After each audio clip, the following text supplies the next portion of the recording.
Canadian investors are using ZSP over any other ETF for exposure to the S&P 500 index. Institutional investors, investment advisors, and DIY investors have all been trusting ZSP with their investment dollars since the fall of 2012. ETFs provide instant access to a portfolio of stocks to an investor in a single, cost-efficient trade. For an investor to own the entire index would require institutional-level trading systems and expertise. To accomplish this, an investor would have to buy 500 stocks at a time, and then as the market moves, it would constantly have to rebalance those 500 stocks several times a year. ZSP simplifies this process by aiming to provide instant access to the 500 stocks in the index in a very easy and low-cost way. Before we get started, I just want to remind everyone that this information discussed today is not intended to be or construed as investment advice.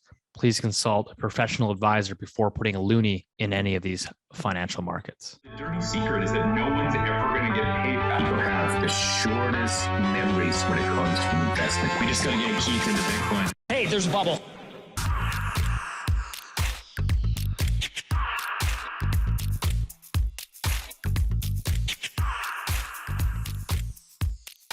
Welcome back to Loonie Hour, episode 147. As always, joined by the three amigos, Keith, Dicker, Boomer, IceCap Asset Management, Rich Diaz. What's going on?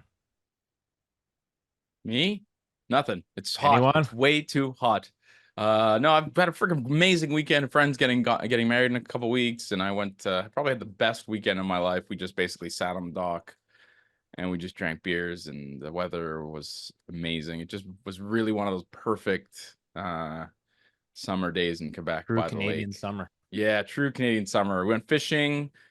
We went canoeing and paddleboarding. Some people were pushed off the dock. They were not so pleased. We had a big fire, drank too much wine and whiskey, and had a big steak on the barbecue. It was honestly just a magic weekend. So I'm revved up. I'm ready to go. Is there you guys have a long weekend in is that just a BC thing this weekend? No, it's a bunch of provinces, but not Quebec. Suck on that, Rich. Boomer? We have a long weekend coming up. It's kind of funny. I tend to forget about holidays when they come up, and I just assume you're working no matter what.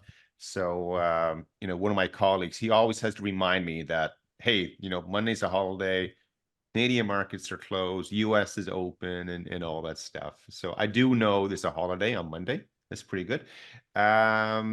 For me, last night I went out with 3 old friends from high school. Haven't seen these guys for like a decade or two. Oh wow, still alive? Yeah, it's always fun to get together with old friends, and you relive some old good times and everything. But anyone out there, if there's an old friend you haven't seen or heard from for a while, just give them a call or an email, say hello. It will cheer them up. And so that's the Boomer advice for today. I like it. What a great story. Yeah. Speaking of great stories, are you guys watching some of the Olympics? I am. Man, did you guys? I was just having a good, entertaining morning, watching all the outrage about that biologically male boxer beating the female boxer. It's going viral. Everyone's freaking out. As they should. This poor lady. I don't know if it was the finals, but she got basically borderline KO'd in 45 seconds. She dropped to her knees, started crying, was like, "This is not fair." It's not. And now it's all over social media, and everyone's like, "This is bullshit." It's quite the I mean, Twitter for these moments is perfect. Yeah, dude, it's insane. It's really it's absolutely madness. Apparently, the women's boxing thing had actually banned this individual because they're like, well, you don't qualify for female status, but then the Olympics let her compete. Yeah. It's awful. Women have a hard enough time with sports as it is. And for this guy to just waltz in there, and for really no one to object and no one to say anything for fear of reprisal, the cowardice from the IOC is just astounding. But I'm really happy people are getting upset, man. It's completely unfair. These ladies deserve a chance just like everybody else, and it's bullshit. And I'm happy that Twitter. This is exactly what Twitter's for, frankly, because before Elon, all this conversation would have been totally muzzled. Let's just say. The algos would have muzzled it. But I mean, we'll get back to our market talk. We do have a special guest coming on later on in the episode. So what we figured we'd do is there's a lot going on in markets, central bank talk, etc., that we wanted to quickly touch on before we go over to our guest. I'm not gonna, you know what? I'm not gonna spill the guest right now. I think it's gonna be it'll be a Like a surprise for the teaser. listeners. So a little teaser. So you got to stick around the next 15, 20 minutes to find out who the So guest not only is. will it be a surprise for the listeners, it's a surprise for me and Rich. Is... No, I read the email, Keith. Shame on We you. never know what's going on the Loonie Hour. Yeah, Keith It's never always- checks the show notes. Yeah. Just shows up. But I did find Ben Rabideau's address in the show notes, so that's good. That confirmed. Canada GDP. We've been talking about this sort of weak economy rolling over. Obviously, the BOC sees something because they've cut twice in the last couple months. But Canada's GDP, Rich, came in slightly hotter than expected. There's some nuances to that, but I'll let you take it away. Yeah. So, just it's important to just see what's going on.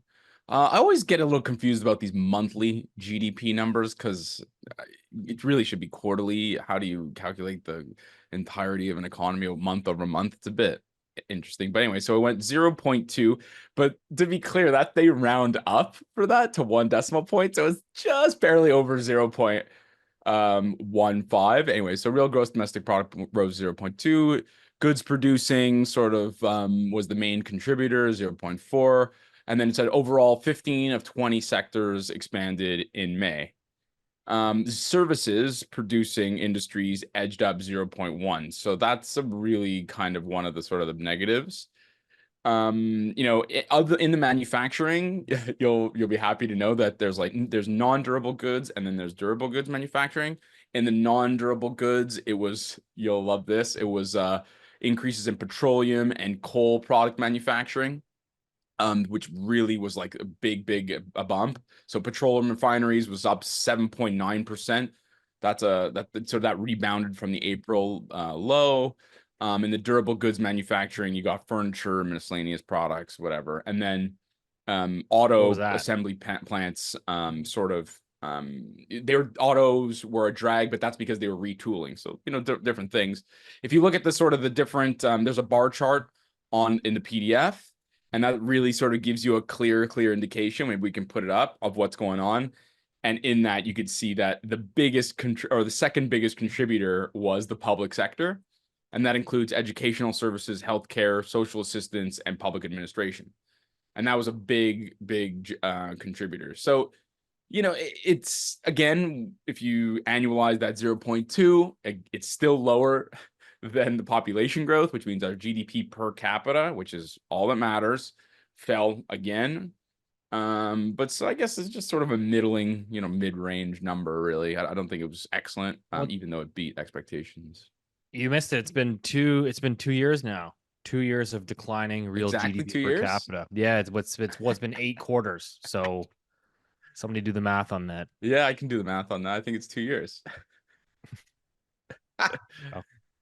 The Loonie Hour does math but another point with the GDP number, I mean, we all know it's a positive number, and because of the population growth and government spending, it is keeping the economy on an aggregate level. It's okay. It's not sliding anywhere very negatively. There is some stresses out there, but this was the May number. Mm-hmm. And so we've already seen the June ISM composite number for Canada, which was for Canada. So the June number was 47.5. So it's the diffusion index, which Rich shared with us a few times over the years. So we'll see now where we get the more June data coming out for Canada. How is everything looking? And again, we're sort of in that stasis. Things are just sort of standing still. So we're not accelerating, as Steve pointed out, and we're not falling off a cliff either. But we have to go one direction or the other, because an economy just can't stand still, not for too long, or you get pushed off the wharf, right, Rich? That's right, off the dock. Off the dock. So we had the Bank of Canada obviously cut rates twice so far. seemingly more to come. We had another central bank follow suit. Rich, the Bank of England, your former homeland. That's right. We also had the Fed out this week, Keith, which I know you're a staunch observer of the Fed. I don't know if you guys want to take us through some of that, but seems like we're setting ourselves up for more easing. Well, we do the British one first, the BOE. Is it called the old lady? What are they, the Iron Lady? What do they call her, Rich? Oh, I should know this. Well, there's the Old Bailey, which is the courthouse. And then I think it's the Old Lady, which is the BOE, I think. I'm screwing that up. But yeah, so the BOE cut 25 basis points. British accent, please. Do it. The BOE cut 25 basis points. No, I can't do it. Cut 25 basis points to 5%. Well, what I thought was really interesting actually was the vote was really tight. So sometimes, you know, in Canada, I'm not sure not sure if they release the voting. So normally you have either 7 or 9, I think, people on like the voting committee, and then there's some permanent members, and there's a rotating set as well. So the BOE has 9 voting members. It was actually a 5-4 vote, so just on the knife edge there, which I thought was interesting. So normally when they do these cuts, it's often much closer to like a unanimous decision, either 9-0 or 7-2. And so, you know, for it to be a 5-4 vote, which I thought was kind of interesting. Some people will often vote for more than 25 basis points, but this is what you got. The takeaway I thought was, number one, I think they're sort of just falling in line with everyone else. That was the piece, because they repeated in the statement, in the release, they're repeatedly worried about the persistence of inflation. And so this is sort of I think this was just like, I don't know how to explain it. I felt like it sort of felt like a non-committal rate cut, I guess I should say, because inflation has declined to 5.7, but that's service. I mean, and you know, it is still well above the MPC's target, so the Monetary Policy Committee's target of 2%. But they know sort of where the direction of travel is, and I think they're sort of trying to get ahead of it. But yeah, so it was a big deal because it was the first cut. But I thought it was interesting that the vote was sort of split that way. Keith, do you want to go into the US? Or do you have any questions on the UK? Yeah, just some more comments here with the Bank of England. So right now they are at 5% for the overnight rate. And the market has them cutting another 50 basis points by year end. So they're going to be down to 4.5 at year end. We've had the Bank of Canada, of course. They're now being priced to cut another 75 basis points, Steve. You're going to be busy this fall. Yeah, the BOC is projected for 75 more. Yeah, they should be at, not sure where the market is. It's not a 100% probability. It's probably around 85%, maybe in that range. But again, the market is suggesting that the Bank of Canada could be at 375 by December. And so that's down 75 from now. I mean, the Brits are going to be down another 50. The Europeans could be at negative rates again in any minute because they're fantasy land with everything they do. And then we come to the Fed. So everyone knows now the Fed had no action yesterday, but the market, even though the language and the presser, it wasn't incredibly dovish. She was, they try to be as neutral as possible. But all of a sudden, it's the same as every other Fed meeting we've had now over the last 8 or 9 months. It's always been the Fed is cutting next meeting. The Fed is going to cut. And the next meeting comes, it's now going to be the next meeting after that. But as of the Wednesday Fed meeting, so today's Thursday, we record on Thursdays, you're watching on Friday. And but right now the Fed is priced to be at 425 at year end. So down 75 basis points from current. And there's even some whispers that they're definitely going to cut by 25 basis points in September. Well, that's what the market is pricing in. And there's even a little bit of a thought that they could cut by 50.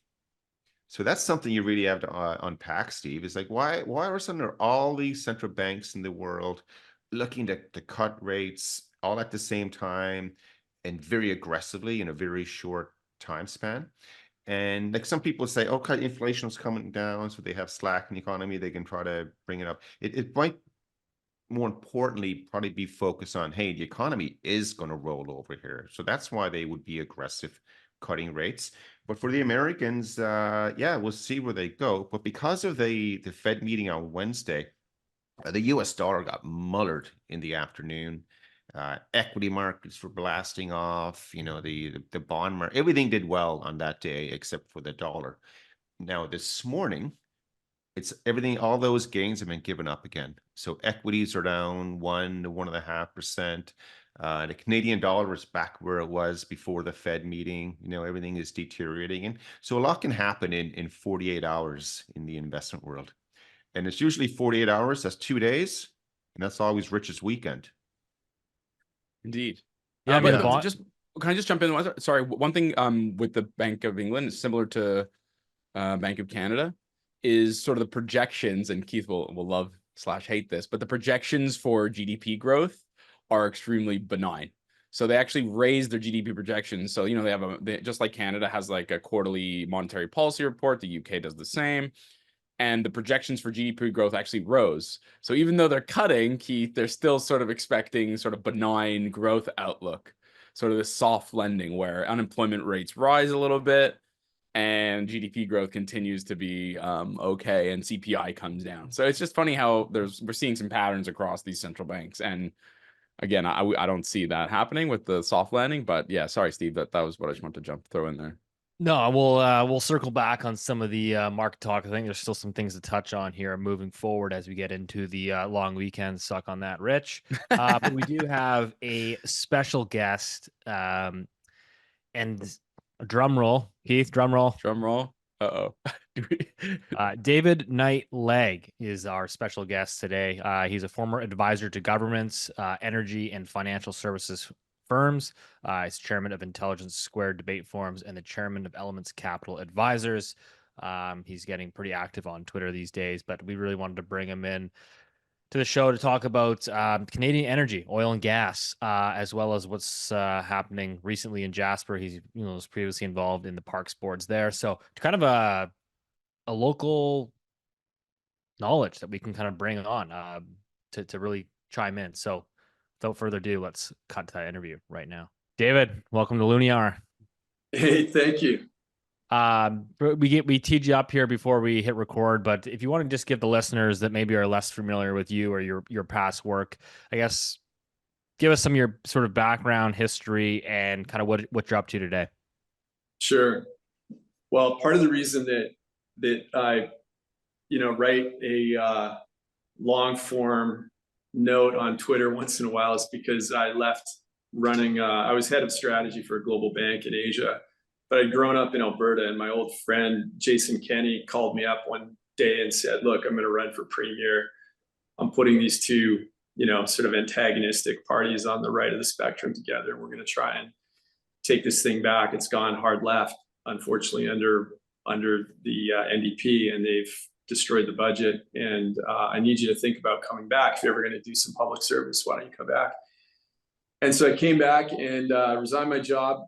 And came back to work with him. We won this landslide, and then we moved into government, and I became his principal advisor. And we noticed two things right away. One was the NDP had completely blown up the Alberta budget, very similar to what's happened. And if you've read my Twitter posts, I post a few times about the disaster under Chrystia Freeland. What's happening to the Canadian budget right now is extraordinary. They've borrowed more money in the last 8-9 years than all previous governments in Canadian history combined, right? The NDP had done that in 4 years in Alberta. Pillar one of creating a crisis for the standard of living for Canadians, right? That's actually destroying the standard of living for Canadians. We can talk a little bit about that. Pillar two, though, that I noticed when I came back to Alberta, and it was stunning because I had been out of the country for more than 2 decades, was this bizarre instinct by politicians on left of the spectrum in Canada to just say climate change all the time in this sort of very almost religious way, So you kind of imagine 100 years ago, the same types of people would have said act of God and cast their eyes to the sky and sort of, and you'd think, well, wait, that might be an act of God, but weren't you responsible for infrastructure in Toronto so the flooding didn't cause so much damage?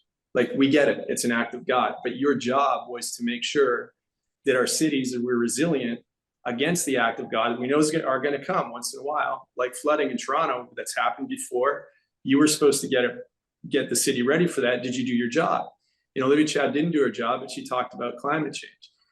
In Calgary, Jody Gondak, the new mayor, declared a climate crisis week 2 when she came into office. The world wasn't waiting for the mayor of Calgary to declare a climate crisis, right? Her job was to do whatever she thinks a climate crisis involves in terms of making Calgary a more resilient town. But the infrastructure of Calgary is falling apart because that basic work isn't being done. So the whole world watches while Calgary waits to get a large pipe for a water main.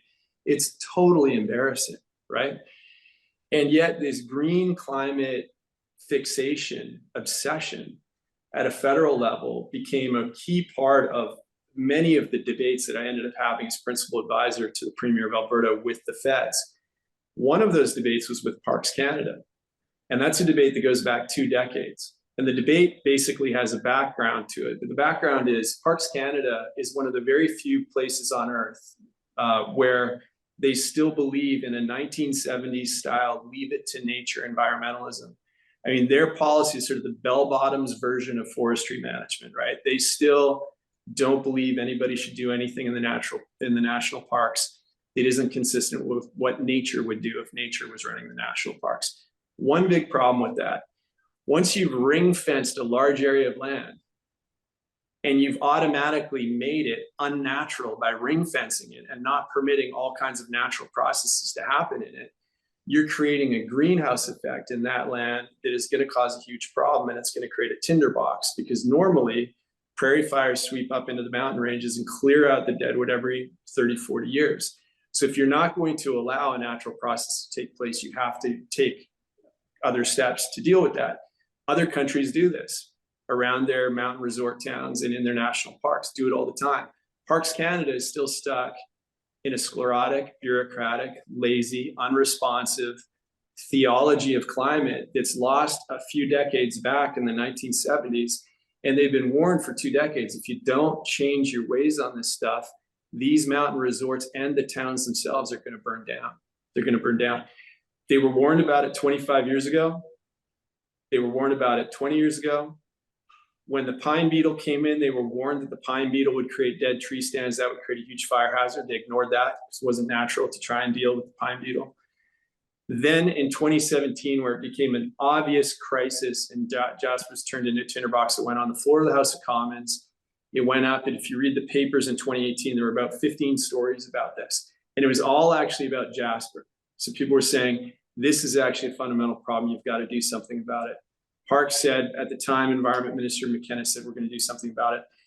They didn't do anything about it. So my big push right now is, if you think that the reason, and the final straw for me was seeing this MP from Windsor, Iraq, write this note, being sanctimonious about his belief in climate change. And that, I grew up playing in Jasper, hiking there, spending time with friends, sitting on the side of the lake, talking about where everyone's life was at. It's a magical, beautiful, stunning place. 2.5 million visitors go there. 70% of them are from other countries, not even Canadians. The whole world feels like it owns a piece of Jasper. And these clowns allowed it to burn down against the advice of people for 2 decades. And then when it burns, the guys whose job it is to hold that bureaucracy accountable for doing something to protect that generational heritage for all Canadians, regardless of their political stripe, regardless of their voting intentions, everybody's kids should be able to play in a national park like Jasper. That clown, instead of saying, I'm going to find out what happened here, and I'm going to hold Stephen Gilboa and Ron Hallman accountable for it, because I'm a Liberal MP, and I know that my job is to ask these people hard questions, and if they don't have good answers, they're fired, and we're going to get somebody that can protect our national treasures in those jobs. That's his job. What did he do? Rolled his eyes to the sky, declared that he believed in climate change, and he doubted conservatives did. And that was it. So then I had to write my Twitter post, which you guys read. And I've been writing a post since. And what it's turned up is there's a few 100,000 other Canadians that are tired of climate being an excuse by the federal government for total managerial incompetence, and an excuse by the mayors of their cities for total managerial incompetence. Climate change is not a get out of jail free card for feckless bureaucrats that don't want to do the hard work of infrastructure, resilience, planning, and forestry management, right? No one's waiting for some Canadian bureaucrat to fill in the world on how we're in a climate crisis. Their only job is to do the work to protect the country from the things that they think a climate crisis enhances in terms of risk. So I'm all fired up about this because when I came back, the first thing I noticed was reckless debt that endangers a whole generation of kids that are growing up, should have a much higher standard of living. And then that money being spent on a whole lot of things that make no sense. And then on top of it, a sanctimonious approach to something like climate without any understanding of how our energy resources could be used to remove far more than our total carbon footprint internationally. Hallelujah. Amen. Right? I mean, think about this.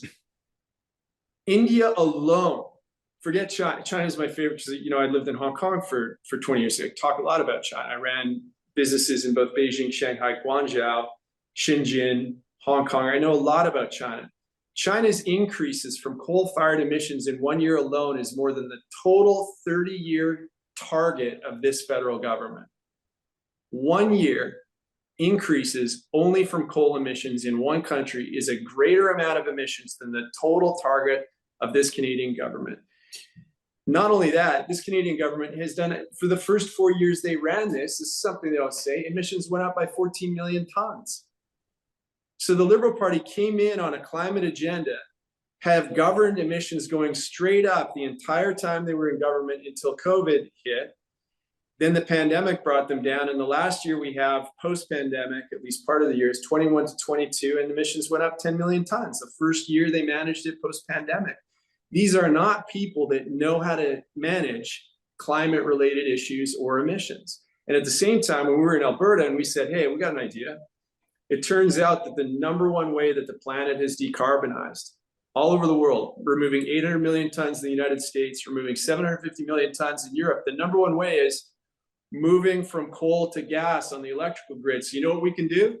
We can take the world's fourth largest production of natural gas, ship it straight off our left coast into China, and just 15% of their planned growth in the electrical grid from coal, just replacing that, is more than the entire carbon footprint of the entire nation of Canada. Right? David, I just want to thank you very much for being a Loonie Hour listener. I want to thank you very much for being a loyal Loonie Hour listener, because I've been on that train for a long, long time. Forgive me for interrupting you. But yeah, we 100% agree. And I just had to take my flowers while I could get them. Could you explain what you mean by the management of the forest? I think people read that and Sure. Someone like you who might know it really well, you sort of throw that out there. But I think a lot of people, frankly, me included, don't really understand what that means. Sorry for just jumping in there. No, look, so I think the practical issue is, if you believe that, going back to sort of the principle we're talking about, if you believe that warmer temperatures, structurally warmer temperatures, create certain kinds of risks, right? They create certain kinds of opportunities, certain kinds of risks. If you're a manager, you manage for the risks. One of the risks of warmer temperatures that people have pointed out is that it creates an environment where you might have a greater likelihood of the mountain beetle thriving, and therefore creating more deadwood, and therefore that's a big problem, right? So people say, well, see, climate change is creating a problem. Well, it's creating a natural causal issue that we need to address. And so for 25 years, people have said, first of all, because there will be invasive species that come into a natural national park, because there are changes in fluid environments that are changing all the time, you need to manage for that, Parks Canada. And here's how you can manage for that, right? And in other parks, people do two things. They cut down deadwood and you remove it. Very important. You can't just cut it down. Otherwise, it just sits there as tinder, right? You have to remove it. That's logging. And Parks Canada made it clear they don't like logging, right? Now, the reason they don't like logging is kind of a combination of weird green ideology and some aesthetics. But I'll tell you this, if they had been doing some logging, they wouldn't be logging the burned forest of Jasper, half of Jasper town out of Jasper in the back of trucks right now, right? They would have logged deadwood out of there and been able to actually, many of the people that do this logging can put that wood to use, right? So the park could have been logged at what they do when they do forest management, especially around a place like a town, very, very valuable place, people's homes, people's livelihoods, you know, one of our greatest national treasures, you protect it. And the way you protect that is you have a 5 kilometer, 10 kilometer, 15 kilometer rings that you cut away of all the dead wood that could potentially cause a natural fire, and fires happen in the national parks all the time, to become a devastating fire that destroys the town itself, right? Okay. So 25 years ago, there was a huge fight between the provincial government, the deputy minister of forestry, and the federal government, the Parks Canada senior bureaucrats, about exactly this issue. And he said there was no pine beetle issue at the time. But at the time he said, if you don't change your ways, you will burn these parks down. Right. And that was just written up in the Edmonton Journal by a former deputy minister of the Alberta government at the time. And he sort of notated that. And basically what you've got is a parks bureaucracy, which I want people to know, sits in Gatineau, Quebec, 2,000 miles away from the nearest large, most visited park in the country, Banff, and the second most visited park in the country, Jasper, who together are more than 50% of all the visitors of all the national parks in the country. So why, if you're the CEO of a major, I don't know, company, and more than 50% of all of your customers are 2,000 miles away, and you've set up your head office where none of your customers are, what are you doing? And why are you doing it that way? Because I can tell you this, if Ron Hallman had to go for coffee in Jasper every day, you can bet they would have started logging out some of that dead wood, and they would have been doing some of those controlled burns, right? Because the people that have to live with that risk every day would have said, Ron, or if Ron had to live with that risk every day, right?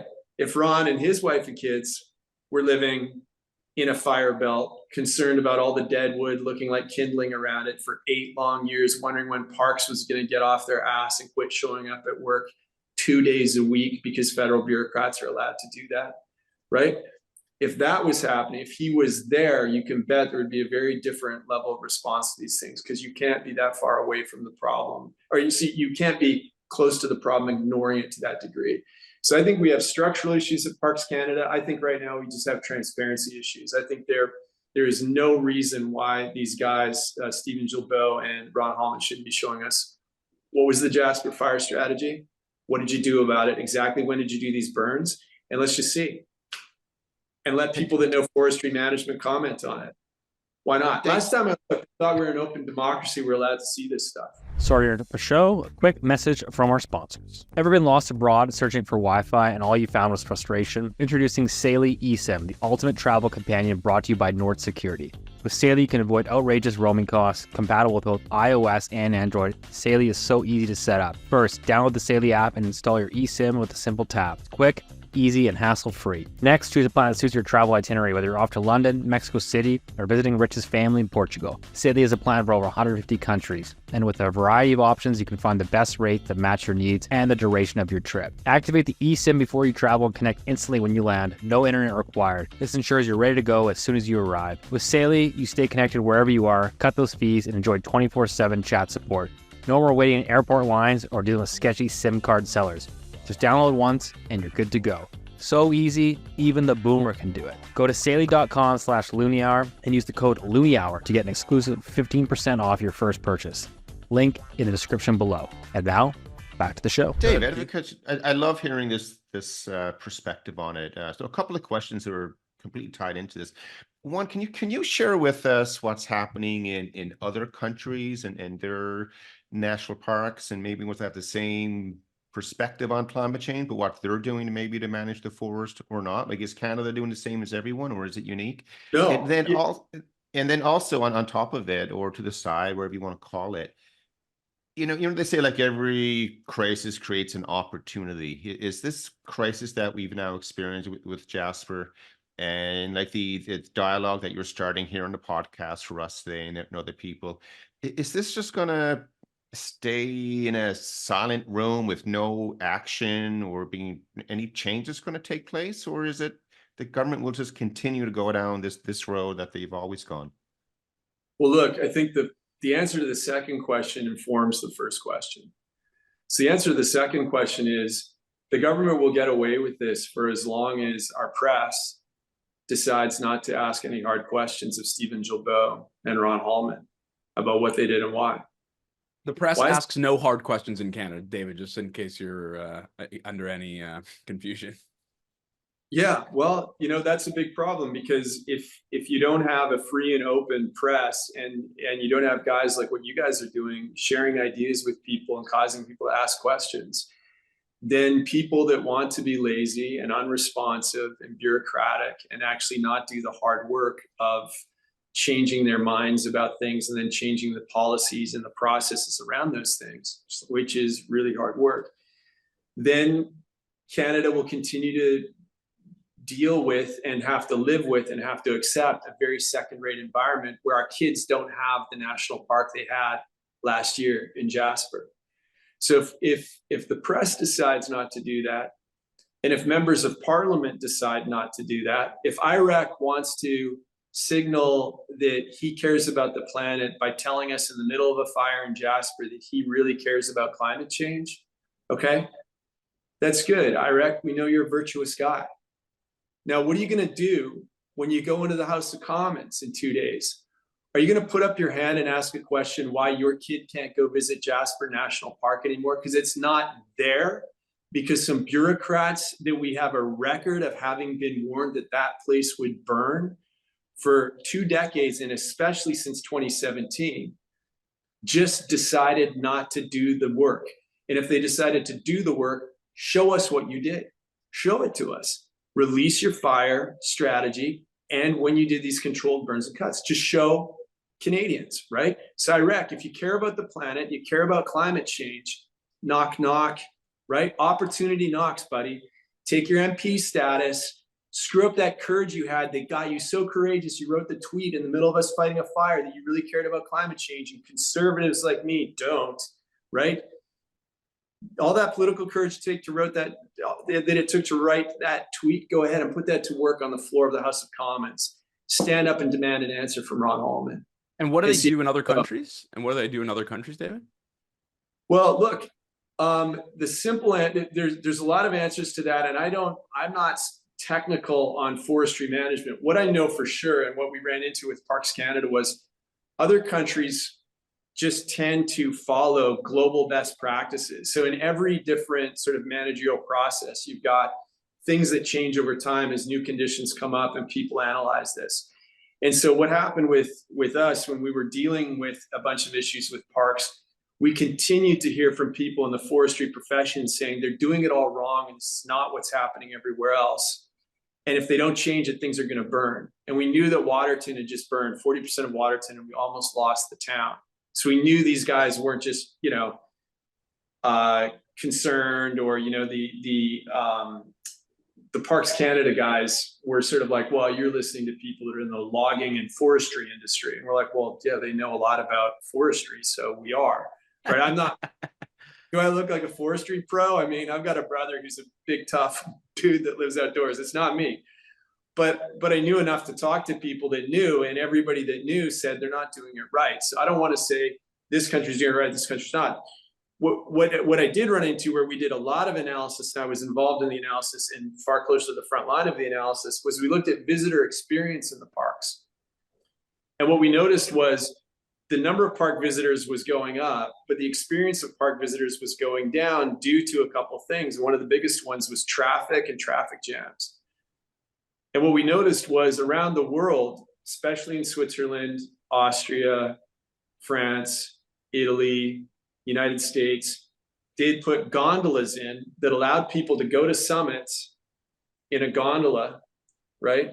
And then come back down. So you could get people to park in faraway parking lots. They would have buses that would take you to staging areas where you could get a gondola, and the gondola ride itself was a big sell. So people could see, because you could see these stunning views, all the way up. Like you see the whole Cascade Mountain range. You can, if you've skied out there, if you've been at Norquay or Louise or any of these places, you get these epic views. So what Parks Canada wasn't doing is employing best practices. And when the idea of, for instance, of a gondola going up in Banff came up, absolutely not, wouldn't hear about it, and said, definitely not, reject. Why? If you want to know why, You have got to find out from Parks Canada. And do you know what Parks Canada's view of the world is? They don't owe you an answer. Why? They don't have to tell you why Stad has one, why Zermatt. There's trees in Switzerland. Yes, there are trees and mountains in Switzerland. Yeah, and climate change, apparently. Stunningly, also climate change. But if you're in Switzerland and you want to tell a bunch of tough Swiss forestry dudes that you believe in climate change and they have to accept watching their city burn to the ground, right? You're not going to live to see the climate change. Right? They're going to fix the problem and you're going to be out of a job. And Canada needs a little more understanding that the things that we're struggling with, dealing with, managing are not unique to Canada, right? The Liberal Party of Canada did not discover climate change. It's not new to them. Every country is dealing with it. But some countries are dealing with climate change, not watching their national crown jewels burn to the ground. Well, these bell-bottom wearing hippies walking around pretending to defend the climate are showing up at work in person twice a week under federal public service union rules, furious to have to show up 3 times a week now, absolutely furious, fighting that. And we're watching national parks that have been treasured for a century burned to the ground because these guys have a philosophy that people that are best practice don't believe in and other nations don't engage in. So I would like to see that question. It's a great question. I'd just like to see that question answered by the people that are currently at parks. And I want to see them say to Dr. Cliff White, their former environmental scientist, why he's so scared that Banff, where he lives, is going to burn to the ground. He is the former environmental scientist of Parks Canada who's been warning for 8 years, these parks are going to burn because they're managing this all wrong. He's their guy, right? I want to hear what the Can I ask another question? Sorry, can I ask another question? Yeah. Can't the municipality, let's say the mayor of Banff, take concrete best practice steps to clear out some of that wood that you say, that dead wood that's there? I mean, do they have to rely on the federal government? Can we, given we know that they're incompetent or unwilling to sort of move off of their ideology, can these smaller communities, let's say the next Jasper, God forbid, work today, start right now moving some of that dead wood? It'll take a decade and you can't do it in the park. Only Parks Canada can operate the parks. The province is not allowed to do anything in the parks. Only Parks Canada can do it. Parks Canada, there's only two institutions of government that have their own fire service. One is the military and the other is Parks Canada. That's it. And you're not allowed to do anything in their domain. You can't do anything in the park, any more than, the mayor of Cold Lake can walk onto the Air Force base there and start moving a few things around. It's a little frustrating. Set up. David, I want to ask you on your experience just in politics and, for our listeners that are, curious kind of what happens behind the scenes. You mentioned you had to deal with Catherine McKenna back in 2019, who was the former Minister of Environment and Climate Change Canada. I mean, she's still very active on Twitter as well. But you had to ask. The only thing she's done for the planet is be active on Twitter. So I'm excited. Yeah, no, I'm just kind of curious, like what your experience was dealing with these individuals. And obviously, like I said, I know the current government, I think we can all acknowledge, the climate is changing. There's things that we need to address, but of course, I suppose where maybe you and I or the Loonie Hour will differ is, again, how we're actually tackling those challenges, and as opposed to just saying, oh, well, it burned, the forest, for example, burned down and see climate change. It's like, so everyone's basically null of any responsibility, because it's just easy to point the finger and say, see, this is why we need to have, higher taxes, and carbon taxes. And we need to, get rid of the sin that is the Canadian oil sands and on which and on. Is the only thing which is the only thing that will remove carbon from the atmosphere at scale. Our energy is the only thing that matters to the rest of the globe. Faithful Loonie Hour listener, David Clegg, thank you very much. Everything else is a rounding error. Think about this. Canada is 1.5% of global emissions. 1.5%, right? Do you know we used to be over 2%? The reason we're not over 2% anymore is because Asia decided to move 900 million people out of grinding poverty into a sustainable middle-class lifestyle. So over the last 3 decades, the greatest movement in human history took place, and 1 billion people went out of grinding, destitute, poverty into a middle-class lifestyle where their kids can do the same things our kids can do. It's the best thing that's ever happened in the planet in terms of history. It's the reason why almost every major human indicator of human progress is on the upswing. It's because of what happened across Asia. And when that happened, it created massive demand for additional energy, right? But when that happened, it also created massive demand for ever more efficient energy. The worst energy you can use for climate emissions is wood and biofuels like dung, which, by the way, 1.5 billion people still use. That's terrible. That leads to deforestation, which is a double whammy because you're removing trees that eat the carbon and you're burning them, which is releasing more carbon per unit of energy produced than any other form of energy production. So all the way along the stair step of the last 3 decades, we've seen, 1 billion people in the human family moving out of grinding poverty up into the middle class, mostly in Asia, because of the adoption of capitalist assumptions across all of Asia, especially China and India, but Korea, Japan, et cetera, right? And as that's taken place, demand for energy has skyrocketed, which is why we're at the highest production and consumption of oil in history, coal in history, gas in history, right? And solar and wind are interesting. They're still less than 6% of the global energy mix. And in most countries, they make no sense at all because you need 250 times the land mass of a single natural gas fired plant to provide the same kind of energy that you can from that single plant. And most countries can't afford 250 times the land mass of a Costco-sized natural gas plant plus parking lot, right? You do that times 250 times, you're not helping Dhaka, Bangladesh turn the lights on at night, right? So wind and solar don't work in Dhaka, Bangladesh. So what do they need to do? Because they're poor, but they're on the upswing. They need to fire up their grid using coal because it's cheap, super effective, and it's transferable because they don't have it locally. Super important. You can't transfer wind molecules and sunshine molecules. You can transfer hydrocarbons and you can transfer coal. And so coal has been used and coal use has skyrocketed, which has also raised emissions. But the number one decarbonization for coal is natural gas because you can easily retrofit natural gas onto any coal-fired grid. And as soon as you do that, you produce twice the energy for the same unit of emissions, twice the energy. So you get this huge effect. And so in the last 2 decades, if you just said, okay, let's do a thought experiment. Who has reduced the most carbon from the planet in the last 2 decades? Answer, the United States of America. How much? 800 million tons, probably 900 million now, 800 million tons. How'd they do it? One way and one way only. Everything else, they switched from coal to gas in their electrical grid, right? Okay, well, what happened in Europe? This is where it gets interesting because I wrote an op-ed for the Wall Street Journal on the Ukraine war off the back of this energy work they did. What happened in Europe? Europe did the same thing. They moved from coal to gas on the grid. Now, what happened in Europe that was different was Europe was part of this green left-wing bell-bottoms ideology. So Europe had this problem. They're all a bunch of ex-hippies, disenchanted hippies who had to accept capitalism ultimately because their socialism was creating destitution everywhere. So they wanted to accept capitalism, but they wanted to hang on with what they could to what remained of the tatters of their socialist ideology. And so they kind of had this weird center-left thing that our Liberal Party does, sort of this weird sort of attempt to still be semi-socialist, but also be capitalist. And that meant that what they decided to do was declare that they were still green and they were going to stop all production of energy nationally. And that was going to reduce their national emissions.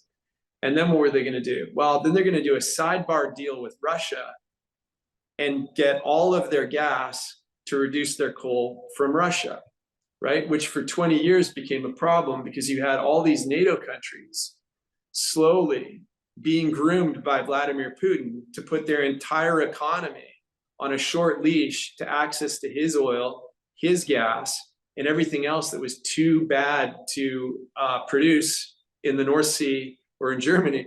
So now you've got the unbelievable situation of most of NATO's Western European countries totally dependent on other nations to turn on the lights in their country. Putin doesn't need to invade any of these countries. He shut down energy and the cost of energy skyrocket. The Mittelstand is in a ton of trouble right now. Germany's economy is hurting. inflation is way up, because the cost of energy is way up, because people wanted the benefit of the reduction of emissions from moving from coal to gas. But in the Western European experience, they got that gas from Germany, and now they're getting it from Qatar and other countries. Now, interestingly, Olaf Scholz came to Canada to say, we're desperate for natural gas. We still want to live the green dream of not producing any ourselves, even though we're Germany, we've got tons of coal and stuff. Turns out Ukraine doesn't have any access to natural gas anymore, because Putin weirdly has just taken 90% of all Ukraine's assets on that 10% of the eastern seaboard and the 80% of the Black Sea. Wonder what he's up to there. I think cornering the market on energy and energy trade logistics. And now Western Europe is in a ton of trouble because it wanted to be green, but it didn't want to produce any energy. And they shut down their nuclear power plants. Don't forget that. Yeah, I mean, in a stunning case of, I mean, the German government with respect to energy is like Parks Canada with respect to forestry, right? They're the same people. They're the same people. And by the way, these are not wild-eyed, crazy guys wearing tie-dyed shirts. I went to grad school with those guys. I trust those guys because they're intellectually curious and they believe things other people don't believe, and they ask hard questions. And at the end of the day, they come up with a reason for why they think what they think. If you, God forbid, you ever have to deal with somebody from Parks Canada, those guys make accountants look like James Bond. I mean, they don't show up. They don't answer questions. They don't know what they're doing. And when they cancel things like a gondola, which everybody else uses everywhere around the world, there's no reason why. It's just, we don't like the idea. Sorry, David, just to switch gears a little bit, if you don't mind. Steve, if you don't mind me just pushing forward here a little bit.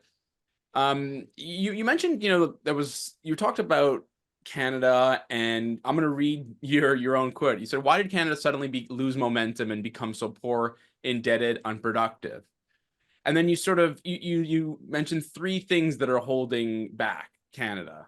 Can you just articulate those three things and explain why you felt that they were sort of the top of your list? And if I can remind you of what they were, if you don't remember. Sure, yeah. Which was uncompetitive taxes, uncontrolled debt spending, and a bureaucracy. And you've sort of hinted on those, but in your sort of post, I think you were very, very clear. And I think if you don't mind sort of just just being very, very crystal clear in that view, if you don't mind, and sort of explaining to why, I'd say what's happening on a negative thing, but also to be positive, sort of the opportunity that lays ahead of us. Totally. Look, not only is the opportunity ahead of us, I can tell you this, we did it in Alberta, and it's already 90% of all public sector, 90% of all the private sector hiring in Canada the last 3 quarters is in one province, Alberta. 90%. Why? Well, I can tell you oil mostly, but no, I mean, you tell us. We don't know why. People think that's true. You know what? It's not oil. It's not oil, actually. When you break those numbers down, people aren't raging back into the oil patch. The oil patch is not doing a massive amount of hiring, actually, right? First thing we did when we got there, I ran a bunch of numbers when I was working on the campaign, and we found out just how badly overtaxed everybody in Canada is. And it's stunning. The lowest tax province in Canada, you still pay way more than you pay in the highest tax state in the United States. Yeah. I mean, yeah, but that doesn't include, the problem with that analysis though, is that healthcare is a major, major draw. So I push back on that specific view because healthcare is 18% of US GDP. And we pay for healthcare despite our deteriorating health outcomes. That the taxes include some sort of healthcare insurance premium. So although I agree with you, Canada's overtaxed, I really don't like the comparison with the United States. Well, okay, forget the United States. Just do an analysis of our corporate tax base in the OECD. We're fair enough. There's countries that are higher than us on capital gains tax now. Chile and Denmark. Now, that's good company. Of the 40 advanced economies in the world, we're with a trust fund like Denmark and Chile, which is basically, not a country we should be comparing ourselves with. The problem is this: we should be a country. We should be confident enough as a country to say, where are people flourishing the most? Where are people most secure? where are people most prosperous? Who has the very best health outcomes? How are they getting those health outcomes? Who has the very best, who's living the longest? Where are the grades the highest? Where are kids doing the best? Where are people the happiest, right? Let's just look at it, and let's be confident as a nation to take a look at things and say, how are we doing? So one of the things I ran into with the bureaucracy is said, let's just score Alberta relative to the top 15 US states and 10 other jurisdictions. Just choose them. The reason we use the US states is because it's the closest thing we've got to being like Canada than other places, right? In terms of just, the size of the, there's four. I know Alberta the best. I can walk you through those numbers more easily, but take what we did in Alberta. One of the first things we realized in Alberta was we had a fundamental problem. The NDP had borrowed more money than all previous governments combined in only 3.5 years. They'd created a structural debt that was totally untenable on a per capita basis. We had to change that. They had massively increased the bureaucracy, just like the Liberal government has the last 4 years. If you look at Canada's jobs reports and you strip out what's private sector, what's self-employment and entrepreneurship, and what's public sector, except for Alberta, the rest of the country has a much higher public sector than anything else going on, right? Which is devastating for one reason. The only way that public sector job growth is happening is the government is taking debt, borrowing against the next generation's credit cards, and instead of just using that debt to pay a one-off infrastructure bill now, they're using that debt to hire a permanent annual operating cost of another government bureaucrat that we can't already afford. So they're borrowing money and spending that money all in 1 year, but when they spend that money on additional government employees, they're locking that spend in perpetuity. So the problem with our current debt is that it can't go down, it can only go up because a big chunk of that debt has gone into massively inflating the public service, right? Which has grown by 40% federally under Trudeau, and the cost of that service in terms of headcount, and the cost has grown more than 70%.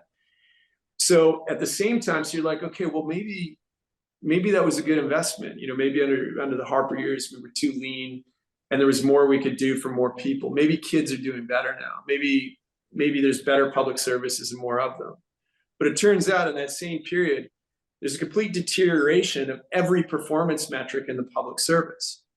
One of my favorites is the part of the public service that's responsible for delivering and explaining pensions set for themselves that they, as a performance goal, that they would try and answer the phone within 10 minutes, 90% of the time, right? Can you imagine if any business was run that way? And then the last time they measured that performance, they had achieved it 9% of the time. So they didn't get to the phone for 10 minutes. 10 minutes. So your dad, who's a pensioner, is waiting to find out why the check didn't come, to talk to someone to put his mind at rest.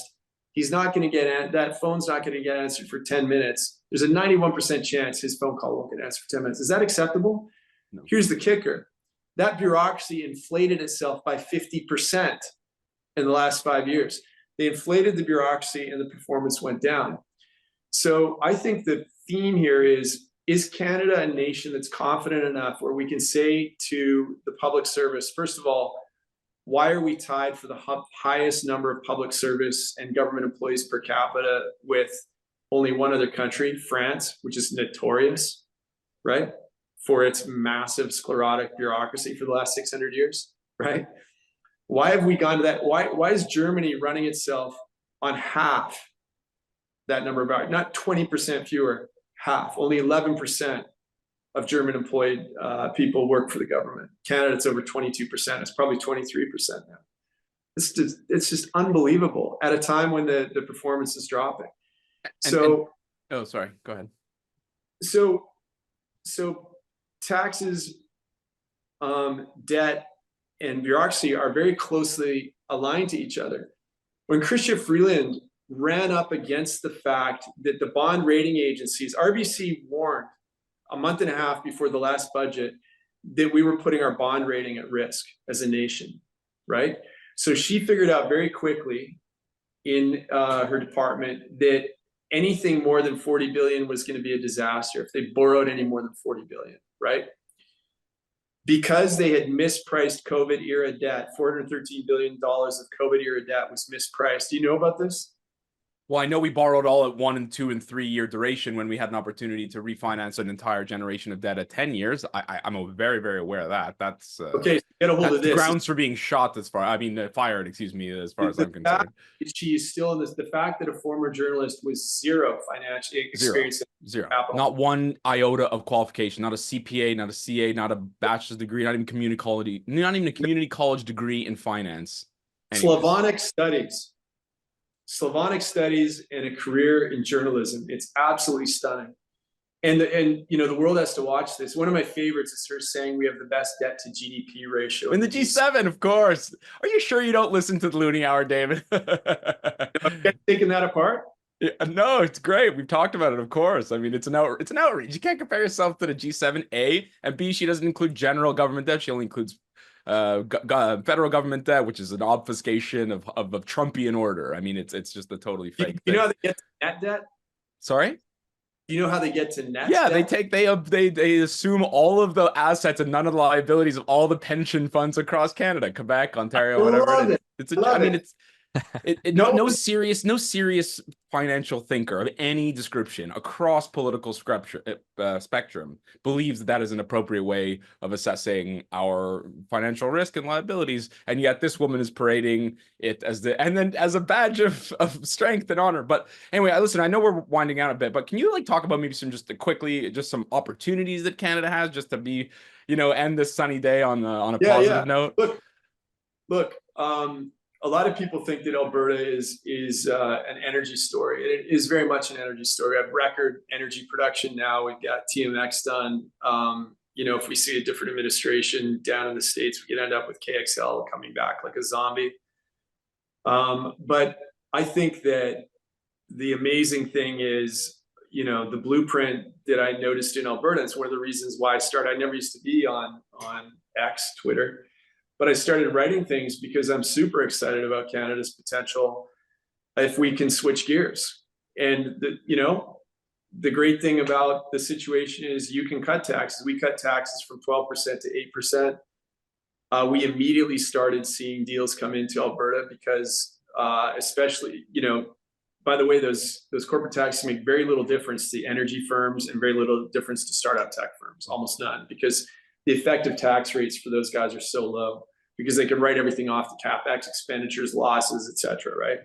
But if you're a bank or a business services firm, an accounting firm, a consulting firm, right, a high capital, human capital company, your effective tax rate's in the low 20s. So that 4-point difference makes a big difference. And we immediately landed, I set up the Indigenous Opportunities Corp to try and get some of the infrastructure and the ESG notes written up for global capital because Alberta is a very capital intensive economy. And we immediately saw deals start to get done. We got Air Products done. We had to sue Stephen Gilboa and Catherine McKenna to get the Dow deal done. So hilarious because now they love taking credit for that deal happening in Canada. But we sued them and won in the federal court. We got that deal done. But you drop taxes, you give companies more money to spend on their products and people, and they'll spend it.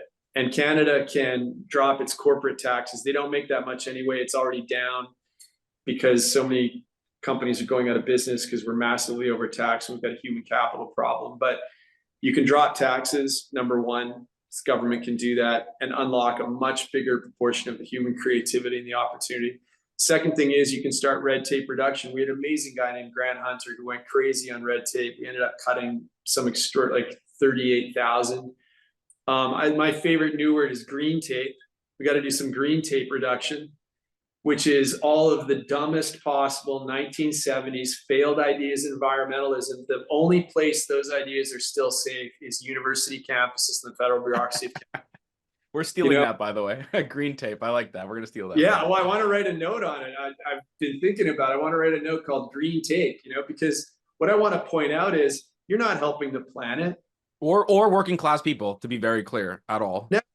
Never. No, it's green tape belongs to a very elite sentimentalist group of bell-bottom, aggrieved hippie socialists in Germany and the Canadian federal bureaucracy that are going to cancel nuclear plants because they feel like there is something wrong with nuclear plants. They're vaguely aware that nuclear plants are bad because nuclear is bad. You know, they have no idea why they're doing that, but they're going to do it and second a generation to more vassal state status to Russia, while the rest of us have to help, you know, defend the collapse of the Western European ability to defend itself or support Ukraine in defending itself. I mean, so yeah, I think you start to challenge the regulatory state around its status and its crazy rules and its green tape and its red tape. Challenge the tax system, because the more you can lower taxes and leave people with more money, the more you force government to cut itself back to being 11% of employment instead of 23% of employment, right? And the more you make the government lean, the more you make them think about what they should really be doing and how they should be doing it better. And then start holding them to account. How can you have somebody with a 9% performance rating allowed to go back to work the next day, right? That's crazy. We need a better structure, more accountability, and the ability for the government to do more. So one of the things, I'll tell you my favorite things would be, number one, take whole departments that sit in Ottawa and move them to the parts of the country that should be. So if you're in Northern Affairs, welcome to Yellowknife. That's where the Northern Affairs Department's going to be. You know why? It's cold up there, though. It's cold. Because that's the North. And if you're in Northern Affairs and you're hanging out at a fancy French restaurant in Ottawa talking about how hard it is to have to respond to all these Northerners that are just so much trouble, right? You're in the wrong job. Send the people who want to live in the North, work in the North, and make the North an incredible place to live and be. And that's your Northern Affairs Department. If you're in the Federal Energy Department, welcome to Calgary, Alberta. We're going to give you a whole downtown building to operate out of. And suddenly the Energy Department of the federal government of Canada is going to understand the opportunity of LNG to change the world and lower our emissions, right? Because trying to explain it to a bunch of people that live and work in this sad set of enviro-conscious downtown Montreal and Toronto set is just not working, right? Because they're not close enough to the reality on the ground. You want to be in, you want to run Parks Canada, say goodbye to Gatineau, Quebec, and hello to Banff, right? Because now you're in the most visited park in Canada. It's 4.5 million visitors. And every day you decide what you're going to do with forestry management, you're surrounded by people that work in forestry, right? And that makes a difference. So start to move these federal government bureaucracies closer to the places where they need to be accountable, to the people they need to be accountable to the ideas and the ecosystems that make a difference, that can inform them. If you're in energy and you're going for dinner in Calgary every day, you're going to learn a lot. If you're in energy and you're going for dinner in Montreal, Toronto, or Ottawa, you're not going to learn anything, right? Yeah. So David, in line with this, I'm assuming then there might be a few people in Ottawa. We put them on a spaceship up to Mars or something. Look, if you want, exactly. Yeah, I think you can go a lot of places. You know, if you want to do fisheries, off to a boat with you, man. You're going to live. They're going to be on some boat floating off the coast of Newfoundland running the fisheries department.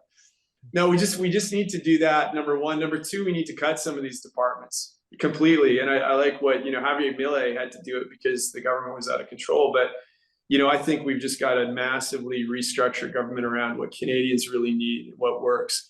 Canada is the luckiest country in the planet. Yeah. Luckiest country in the planet. We got the most space, the most natural reserves. We've got the most incredible, beautiful, stunning scenery all the time. We've got an ally that's armed to the teeth. We got our crazy, rich Southern cousins that want to shoot stuff all the time. For us. We don't have to work. We don't have to get our hands dirty. We got to start paying our bills and doing our part. But yeah, we got the luckiest country status in the world. We got so much to do. But that luck has afforded incompetence. You see, that's the downside of being lucky. Everybody knows their rich friend who's got parents who take care of everything, and they end up failing out of college. And I feel like they're able to do that and not end up in the streets because their parents are rich. And I feel like Canada is borderline sort of that. We're your trust fund cousin. We are basically a trust fund, baby, and I think we can do better. But anyways, we're gonna wrap it up soon. I think, David. Starbucks always pretends to be running a hedge fund, but actually we're just living off our card.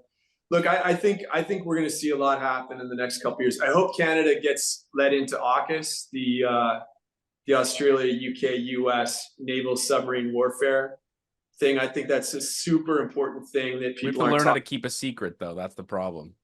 Well, we got to learn to use our fin track instead of using it to hunt down little old ladies that donated to the bouncy castle for the Freedom Convoy. We need to use it to take out the IRGC guys that the Americans keep telling us are raising funds and laundering money in Toronto, right?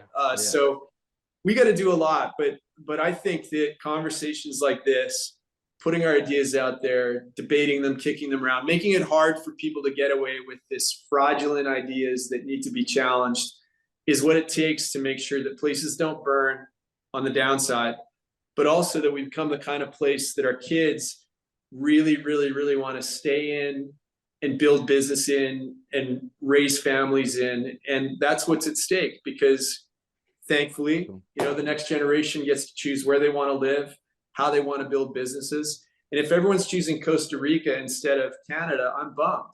Yeah. Right? Because listen, we can't be the best place on the planet to build a business, raise a family, but we got to make some hard choices now so our kids want to do that. Amen. David, this has been really, really good. We want to be respectful of your time. I mean, I think we could have kept going for at least another hour or two. I think that I need to be respectful of yours. You guys made the mistake of letting me kind of rant about some PTSD I have from dealing with park. That's okay. I mean, yeah, no, I mean, it's good. I mean, like, just a different perspective, for someone that's been in politics and someone that's been, that's had to engage with a lot of people that are at the helm, and to sort of figure out where we're going wrong and where we can go right. And I'm sure we lost a good chunk of our maybe more left-leaning audience, but I think that you've hit home a lot of really great points that. Hey, let me say this. It's not left or right. I wrote another post on X, Twitter, yesterday on the assassination of Ismail Haniyeh. And that's now got over 100,000 views. The reason I wrote that post is because one of my friends who's left liberal said, you can't just go around assassinating people as a solution. And so I wrote that post because I think that that's a great point. It's a moral point. It's an ethical point. I think there's a really important point there. But I wanted to put my perspective out on why it was so important that guy was assassinated. Super important. And why the fact that he was assassinated when he was in Iran, because he's the guy that did the October 7th on the orders of the IRGC, and everybody in the intelligence community knows that. And the fact he was in Iran, the Israelis pinpricked took him out of a building that the head of Islamic Jihad was also sleeping in at the time, right? That is resetting what's happening in the Middle East, because the way they did that means they could do it to Khamenei as well. And so, but it's not liberal conservative, this stuff. The guys who made the biggest forestry arguments to me when I was in the government are not conservatives. Those guys are not carrying a blue card in their wallet. Let me just tell you that, right? Members of my own family did not vote for Jason Kenney, knowing that even I was his principal advisor, right? They have their own political perspective. I love my family, love my brother, right? I mean, I think that's so. This country to be great for their kids. And when we're making these arguments, some of it's punching it up a little bit. I'm a partisan, I'm a conservative, but I punch it up because I think we can be better than we are. And I think when we're honest about what makes us better, we get better together. And those parks belong to everyone, regardless of their voting intentions. Yeah, I mean, I definitely agree. I think that, it'd be great if the whole world sort of got away from this right versus left. I mean, that certainly seems like it's where it's boiled down to over the last 5-6 years. But again, hopefully we can have more of these, I think, common sense conversations and, these healthy arguments and debates about how to move the country forward. So we want to thank you again for your time. I'm going to start following Loonie Hour now that I know that everything I thought I was an original thinker on has already been covered in Loonie. Yeah, you and Rich are reading the same books. That's good. I'm in good company, David. Thank you very much for joining us. I just really, really so appreciate enlightened, it. and I think that's why we buy the same glasses. I guess so. David, thanks again. Guys, thanks a lot. That was a great interview there with David. Super insightful. I know for sure I'll be looking at the YouTube comment section. I'm sure there's a lot of people that are going to be disagreeing and throwing their hands in the air and throwing a big wig out. But I think it's important to have these different perspectives, and you don't have to. The best part is like you don't have to agree with everything. Yeah, that's what's so great Yeah. about the Loonie hour, like, it's, we joke about it sometimes, and David mentioned it as well. But in Canada, the opportunity or the platform to have these conversations about something that you may disagree with, or maybe you have no idea even exists, or it might make you a bit uncomfortable. You got to think about things differently. And that's the power now of whatever the new media platform world is called. But there were a lot of great talking points and ideas, perspective that David just gave us that you're not really seeing right now in the legacy media, whatever you want to call it. But Rich, you seem to get a bit excited there every now and then. You enjoy the conversation. Yeah, I think it's just it's fun. I think to hear some of to always sort of test your views. I think it's easy to sort of get in your own sort of your own mind, your own head about ideas. And someone with as much experience as that he has in government as well as the private sector coming across, my jokes about listening to the Loonie Hour notwithstanding, I think it was really, really interesting. I also think the forest management piece, I think, is fascinating because I spent a lot of time in Europe, and he's right. There's a different sort of perspective when it comes to forests, whether it's in Switzerland, which shares a very similar kind of ecologies that we do. I know it's a bit different, etc. But there's mountains and trees and rocks there, and how they deal with the risks around forest fires is super interesting. And I think he's right about the fact that we as journalists don't do enough to challenge who's in power. And so that was sort of my takeaway, I think, from the conversation. Wait, are we journalists now? I don't know. I guess we are kind of. Defund the Loonie Hour. I don't know if you can go lower than 0, Steve. It's funny. I was chatting with a guy in this world a few days back, and just talking about how like a lot of the legacy media, like they're so bloated, it's so expensive to put together a 30-minute show on something. And he asked me, he said, "What's the cost for you guys to do a Loonie Hour episode?" And I said, probably $40 maybe. Yeah. It's a not little more than that, but it's more than that. Well, you know what I mean, though. Yeah, Boomer doesn't stroke the checks; he just collects them. That's right. Yeah, he doesn't even read the Loonie Hour emails. Yeah. Anyways, headed into the long weekend here. Boomer, again, I know we didn't touch too much on financial markets, but just to kind of round things out for this week, is there anything else that you're kind of keeping an eye on here moving forward? I mean, I know there's one thing I've been kind of looking at is just what's happening in the bond market. Of course, myself being in housing, watching that Canada 5-year bond yield really low, continue to roll lower. I think it's the lowest year to date. Yeah, I mean, the bond market's on fire right now. Yeah. All across the curve. So the curve is on fire because central banks are saying we're going to cut rates. And then the long end is the yields are starting to come down on the the belly and the long term, so the long end. It's because we're now all of a sudden we're seeing, we're going to have a recession. And so even since we've been talking here, like today on today's podcast, like markets have now completely given up all of that, the bump, the sugar high from the Fed meeting on Wednesday. And but that's the volatility we have. So let's see if it changes. But we keep talking about this path that we're going on, and the central bank path. What I find really interesting now is that all central banks have started to cut rates, and it's still playing this game with the Fed. It's going to be next meeting. Oh, next week we'll have to go into the Bank of Japan, guys. We didn't touch on it today, but the Bank of Japan, they actually raised rates on it would have been late Tuesday night. And at the same time, they changed their QE policy a little bit. So it was their way to try to, self-arrest the decline in the yen. And they did that for a while, but now, the yen is sort of, sputtering around there as well. Yeah. But again, and it's, it's funny, I was chatting with Michael Nicoletos, we had on there a couple of weeks ago, and he was so excited on Tuesday, because he thinks there's a new Shanghai agreement, coming on. It's going to be a quiet one, he said. So he said he's watching the yen every day. So we'll see where we're going, but we're into that awkward moment now where we have Jackson Hole coming up next week, I think. That's where all the central bankers of the world, they get together in, the folksy Wyoming resort.